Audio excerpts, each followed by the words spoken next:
الحمد لله الرحيم الرحمن الملك الديان، خلق الجن والإنس لعبادته، ووعد من أطاعه بالجنان والرضوان، وتوعد من عصاه بالسخط والنيران. وأشهد أن لا إله إلا الله وحده لا شريك له ولا مثيل ولا نظير، وأشهد أن محمدًا عبده ورسوله وصفيه وخليله، أرسله ربه بشيرًا ونذيرًا وداعيًا إلى الله بإذنه وسراجًا منيرًا، صلى الله عليه وعلى آله وأصحابه والتابعين لهم بإحسان إلى يوم الدين. يا أيها الذين آمنوا اتقوا الله حق تقاته ولا تموتن إلا وأنتم مسلمون. يا أيها الذين آمنوا اتقوا الله وقولوا قولا سديدا يصلح لكم أعمالكم ويغفر لكم ذنوبكم، ومن يطع الله ورسوله فقد فاز فوزا عظيما. أما بعد، عباد الله، إن من رحمة الله سبحانه وتعالى بنا أن بعث فينا محمدًا صلى الله عليه وسلم، وأمرنا بالإيمان به وتصديقه واتباعه والاقتداء به ومحبته وتقديمه على النفس والمال والولد. ولقد جعله الله نعمة ورحمة للثقلين الإنس والجن، وأرسله إليهما جميعا، ففتح به أعينا عميا وآذانا صما وقلوبا غلفا، وهدى به من الضلالة، وعلم به من الجهالة، وشرح به الصدور، وأنزل عليه الهدى والنور. إنه محمد صلى الله عليه وسلم أعز الناس نسبا وأشرفهم مكانة، أظهر الله على يديه من المعجزات ما أبهر العقول وحير الألباب، فلق له القمر فلقتين، وتكلمت الحيوانات بحضرته، وسبح الطعام بين يديه، وسلم الشجر والحجر عليه. جعل الله حبه عباده وطاعته سعاده. إني لأرخص دون عرضك مهجتي، روح تروح ولا يمس حماك، روحي وأبنائي وأهلي كلهم وجميع ما حوت الحياة فداك. قال صلى الله عليه وسلم: والذي نفسي بيده لا يؤمن أحدكم حتى أكون أحب إليه من والده وولده والناس أجمعين.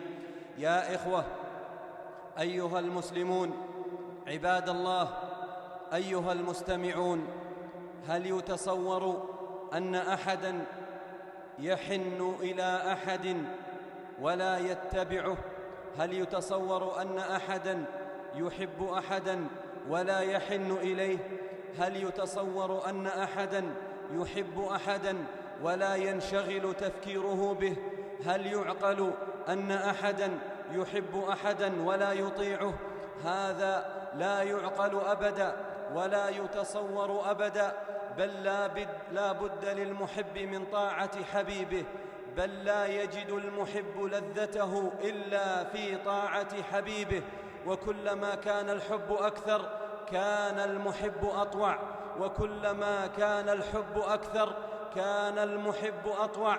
ولهذا كان أبو بكر رضي الله عنه أطوع الناس لرسول الله صلى الله عليه وسلم، لأنه أشدهم حبا لرسول الله صلى الله عليه وسلم. إليكم هذا المشهد الذي يدل على عظيم حبه رضي الله عنه للنبي صلى الله عليه وسلم.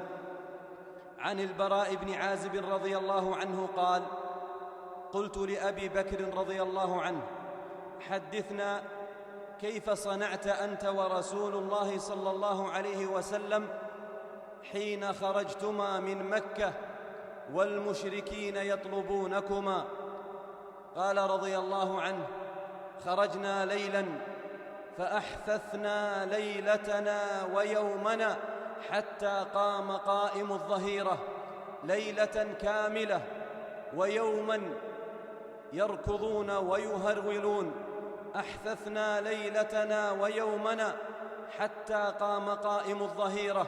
وفي رواية قال: أحيينا ليلتنا ويومنا بالمسير، فتارة يركضون وتارة يهرولون وتارة يمشون دون توقف، ليلة كاملة ويوما حتى قام قائم الظهيرة. قال: فجعلت أنظر ببصري هل أرى ظلا يأوي إليه رسول الله صلى الله عليه وسلم. قال: فرأيت صخرة طويلة لها ظل لم تأتي عليه الشمس. قال: فأتيت الصخرة فسويت بيدي مكانا ينام فيه رسول الله صلى الله عليه وسلم، أزلت الحصى بيدي وسويت الأرض بيدي مكانا ينام فيه النبي صلى الله عليه وسلم. قال: ثم فرشت له فروة ثم قلت: نم يا رسول الله، نم يا رسول الله. قال: ثم انطلقت أنظر ما حولي هل أرى من الطلب أحد، خائف على حبيبه صلى الله عليه وسلم. قال: ذهبت لأنظر ما حولي هل أرى من الطلب أحد، فإذا أنا براعي غنم، فأتيته فقلت له: هل في غنمك من لبن؟ قال: نعم. قلت: هل أنت حالب لنا؟ قال: نعم. قال: فحلب لي في إناء ومعي إداوة للنبي صلى الله عليه وسلم، إداوة ليشرب منها ويتوضأ منها. قال: فصببت على اللبن ماء حتى برد أسفله، فأتيت به النبي صلى الله عليه وسلم وكرهت أن أوقظه من نومه. قال: فوافقته وقد استيقظ، فقلت: يا رسول الله اشرب من هذا اللبن، يا رسول الله اشرب من هذا اللبن. قال: فشرب حتى رضيت. قال: ثم انطلقنا وأكملنا مسيرنا. هل رأيتم حبا كهذا الحب؟ أو هل رأيتم خدمة كهذه الخدمة؟ ومن كان أشد حبا كان أشد طاعة، ومن كان أشد حبا كان أشد طاعة. وهذا عمر رضي الله عنه يقول: والله يا رسول الله إنك أحب إلي من كل شيء حتى من نفسي. وقال للعباس عم النبي صلى الله عليه وسلم: يا عباس، يا عباس، والله لإسلامك يوم أسلمت أحب إلي من إسلام الخطاب لو أسلم، لأني أعلم أن إسلامك كان أحب إلى رسول الله صلى الله عليه وسلم من إسلام الخطاب لو أسلم. نعم، إنهم يحبون رسول الله صلى الله عليه وسلم، إنهم يحبونه حبا عظيما، إنهم يحبونه صلى الله عليه وسلم أكثر من حبهم لأولادهم ولأهلهم ولأنفسهم ولأولادهم ولأموالهم ولجميع ما حوت دنياهم. يحبون الأشياء التي يحبها النبي صلى الله عليه وسلم أكثر من حبهم للأشياء التي تحبها أنفسهم. ولهذا كان علي رضي الله عنه يقول وهو يصف شدة حبهم لرسول الله صلى الله عليه وسلم، يقول رضي الله عنه: كان رسول الله صلى الله عليه وسلم كان والله أحب إلينا من أموالنا وأولادنا وآبائنا وأمهاتنا، وأحب إلينا من الماء البارد على الظمأ، وأحب إلينا من الماء البارد على الظمأ. يقول عروة بن مسعود: حينما أرسله قريش للتفاوض مع رسول الله صلى الله عليه وسلم لعقد صلح الحديبية، لما رجع عروة إلى قريش قال: يا قوم،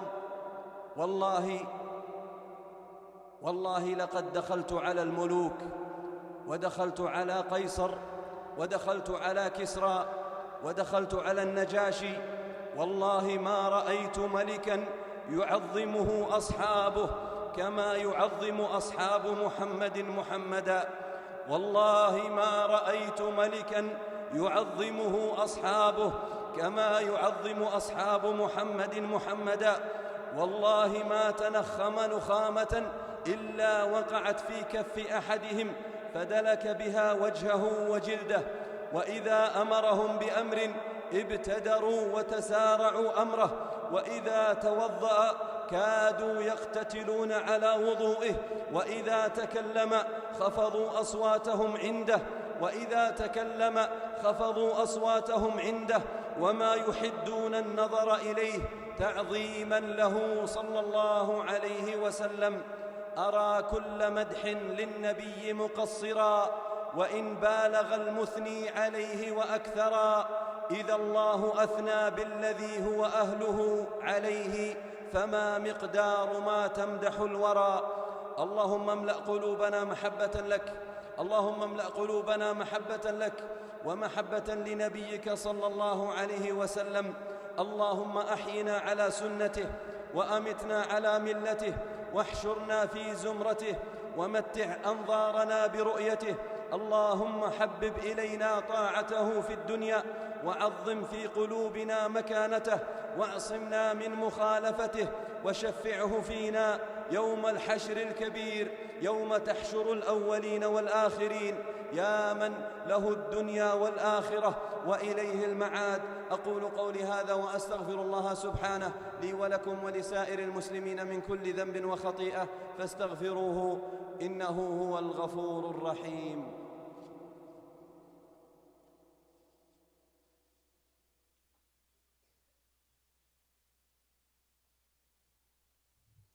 الحمد لله وكفى، صلاة وسلاما على عباده الذين اصطفى. أما بعد، عباد الله، إن من تعظيم الله جل وعلا تعظيم نبيه ورسوله صلى الله عليه وسلم، وإن من علامة محبة الله تعالى محبة نبيه ورسوله صلى الله عليه وسلم.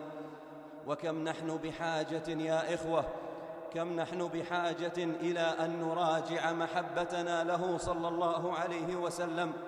كم نحن بحاجة إلى أن نراجع محبتنا له صلى الله عليه وسلم، وأن نتفحصها في قلوبنا، وأن نعتني بها. ولقد ضعفت محبة النبي صلى الله عليه وسلم عند كثير من المسلمين حتى تركوا أوامره، وضعف الشوق عند بعضنا حتى إنه لا يطيعه صلى الله عليه وسلم. قال ابن القيم رحمه الله: شرط المحبة أن توافق من تحب على محبته بلا عصيان، فإذا ادعيت له المحبة مع خلافك ما يحب فأنت ذو بهتان. والطاعة عباد الله، الطاعة هي علامة المحبة، الطاعة هي علامة المحبة، ولا تكون الطاعة تامة حتى تكون المحبة تامة، ولا تكون الطاعة تامة حتى تكون المحبة تامة. فالانقياد للمحبوب بينة على شديد محبته. والذين يزعمون أنهم يحبون النبي صلى الله عليه وسلم وهم يخالفونه صباح مساء، فإنما هم يدعون دعاوى لا بينة عليها، والدعاوى ما لم يقيموا عليها بينات فأصحابها أدعياء. فاحرصوا رحمكم الله، احرصوا رحمكم الله، احرصوا رحمكم الله على طاعة الحبيب المصطفى صلى الله عليه وسلم، واجتهدوا في اتباع سنته، وعظموا أقواله واستجيبوا لها، فهو الذي قد أحبكم وتمنى رؤيتكم وكان يدعو لكم وهو الحريص عليكم. قال ربنا سبحانه: لقد جاءكم رسول من أنفسكم عزيز عليه ما عنتم حريص عليكم بالمؤمنين رؤوف رحيم. فهو صلى الله عليه وسلم حريص عليكم، حريص على إنقاذكم من النار، حريص على إنقاذكم من عقوبة الله وعذابه. أرسله الله إليكم لتقتدوا به فتنجوا من النار، ولكن كثيرا من المسلمين للأسف قد عصوا أمره وخالفوا هديه، ولا حول ولا قوة إلا بالله. فعن جابر رضي الله عنه قال: قال رسول الله صلى الله عليه وسلم: مثلي ومثلكم. يضرب هذا المثل صلى الله عليه وسلم لأمته، يقول: مثلي ومثلكم كمثل رجل استوقد نارا فجعل الجنادب والفراش يقعن فيها، وهو يذبهن عنها: وأنا آخذ بحجزكم عن النار وأنتم تفلتون من يدي، وأنا آخذ بحجزكم عن النار وأنتم تفلتون من يدي وتقتحمون فيها. أيها المؤمنون، لقد كان شوق الصحابة رضي الله عنهم للنبي صلى الله عليه وسلم عظيما، وأحبوه حبا لم يعرف التاريخ مثله، ولقد ضربوا لنا أروع الأمثلة وسطروا لنا أجمل قصص الحب وأفضلها. ولم يقتصر الحب على الصحابة فقط، بل تجاوز حبه صلى الله عليه وسلم إلى الجمادات والحيوانات. ولقد سمع الصحابة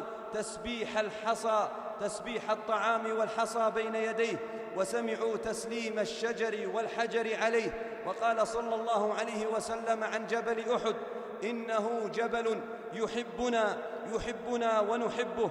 ولقد كان عليه الصلاة والسلام يخطب إلى جذع نخلة، فلما صنع له المنبر ترك الجذع وصعد إلى المنبر، فلما كانت أول خطبة له على المنبر سمع لذلك الجذع حنينا كحنين العشار. وفي رواية: فصاحت النخلة التي كان يخطب عندها، صاحت صياح الصبي، فسمع الصحابة حنينها حتى كثر بكاؤهم في المسجد، فقطع صلى الله عليه وسلم خطبته ونزل من منبره فالتزمها ووضع يده عليها يسكتها حتى سكنت. فقال عليه الصلاة والسلام: والذي نفسي بيده لو لم ألتزمه لما زال هكذا إلى يوم القيامة، لما زال هكذا يبكي إلى يوم القيامة، حنينا إلى من فارقه، حنينا على من فارقه صلى الله عليه وسلم. أنت الذي حن الجماد لعطفه، وشكى لك الحيوان يوم رآك، والجذع يسمع بالحنين أنينه، وبكاؤه شوقا إلى لقياك. كان الحسن البصري رحمه الله إذا حدث بهذا الحديث بكى بكاء طويلا وقال: يا معشر المسلمين، الخشبة تحن إلى رسولكم شوقا إلى لقائه، فأنتم أحق أن تشتاقوا إليه. يا معشر المسلمين، الخشبة تحن إلى رسول الله صلى الله عليه وسلم شوقا إلى لقائه، فأنتم أحق أن تشتاقوا إليه. فيا أيها الناس، يا أيها المسلمون، يا أيها المؤمنون بربهم، الطاعة هي علامة المحبة، الطاعة هي علامة المحبة. تعصي الرسول وأنت تزعم حبه، هذا محال في القياس بديع. لو كان حبك صادقا لأطعته، إن المحب لمن يحب مطيع. فالطاعة هي علامة المحبة، وكلما كانت المحبة تامة كانت الطاعة تامة، وإذا نقصت المحبة نقصت الطاعة، وإذا كملت المحبة كملت الطاعة. فإذا كنتم تحبون النبي صلى الله عليه وسلم فقدموه على كل أحد. إذا كنتم تحبون النبي صلى الله عليه وسلم فقدموه على كل أحد، قدموه على آبائكم، وقدموه على أمهاتكم، وقدموه على زملائكم، وقدموه على إخوانكم، قدموا أمره على كل أحد، قدموا طاعته على طاعة غيره من الناس، اجعلوه معظما في قلوبكم ومقدما في حياتكم كلها. إذا أمركم فأتمروا، وإذا نهاكم عن شيء فاتركوه. أطيعوه في كل شيء، أطيعوه في الواجبات والمستحبات، أطيعوه في ترك المحرمات والمكروهات، لأن المحب يستمتع بطاعة حبيبه، لأن المحب يستمتع بطاعة حبيبه، لأن المحب لا يقوى على مخالفة حبيبه.